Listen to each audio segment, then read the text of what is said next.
اللہ کا مہمان ہے، مومن پہ یہ احسان ہے، برساتا ہوا رحمت آیا ماہ رمضان ہے،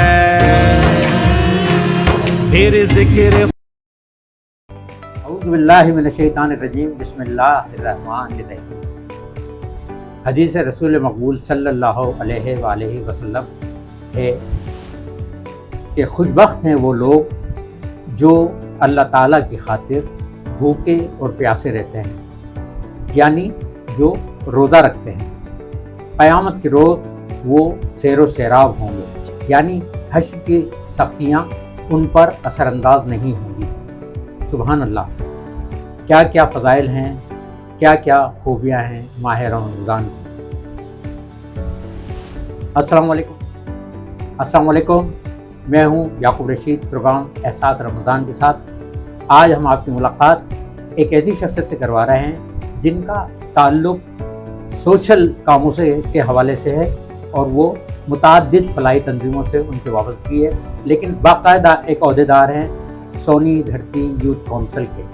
میری مراد ہے آج کی شخصیت رفیق راجپوت صاحب سے، جو آج ہمارے مہمان ہیں۔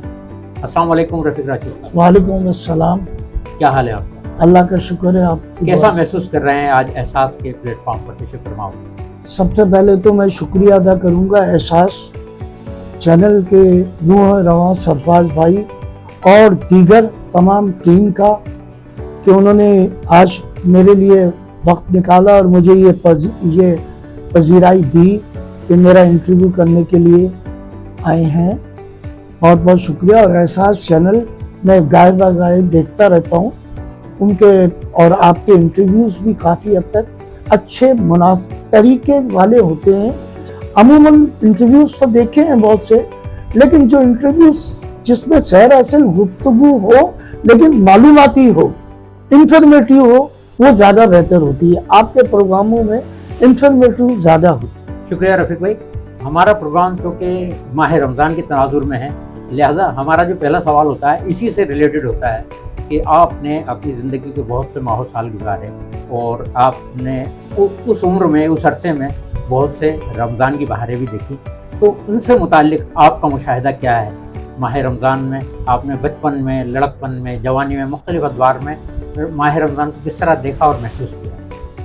ماہ رمضان تو اللہ کی برکتوں کا مہینہ ہے۔ اللہ تعالیٰ نے ہمیں یہ ایک انعام کے طور پہ دیا ہے، اور اگر ماہ رمضان کو اگر میڈیکلی بھی دیکھا جائے تو یہ آپ کے پورے سال کی جو آپ کھاتے ہیں، جو جسم جو بھی چیزیں بناتا ہے، یا جو بھی میڈیکلی چیزیں ہوتی ہے، وہ ایک ریوائول کی شکل میں ایک چینج آ جاتی ہے اور ایک صفائی کا کام دیتے ہیں۔ جس طرح ڈائلیسس کے ذریعے بلڈ کا صفائی ہوتی ہے، اسی طریقے سے جسم کی صفائی ہوتی ہے، اور اسی لیے جسم کی زکوٰۃ جو ہے وہ روزے کو کہا گیا۔ بلا شبہ بہت اچھی بات کی آپ نے کہ جسم کی زکوٰۃ روزہ ہے، اس حوالے سے حدیث بھی ہے۔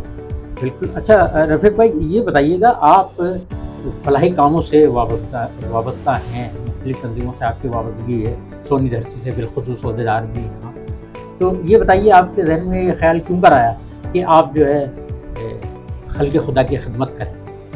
سب سے پہلے تو لازمی انسپائر اگر ہوگا کوئی آدمی، چونکہ ہم الحمدللہ مسلمان ہیں، تو میرے نبی پاک کا فرمان ہے، حدیث پاک ہے، افضل الاشغال الخدمت الناس، سب سے بڑی عبادت انسانوں کی خدمت ہے۔ تو وہ بچپن سے ہی میں نے سنی ہوئی تھی، اور میں تقریباً 45 سال سے یہ کام کر رہا ہوں، سوشل لائف۔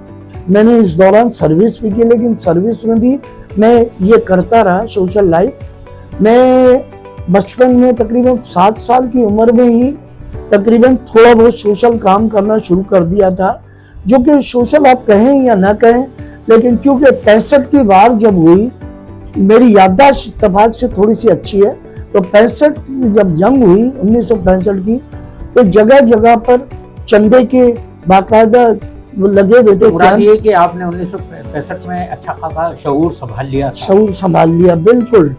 اس کے بعد میں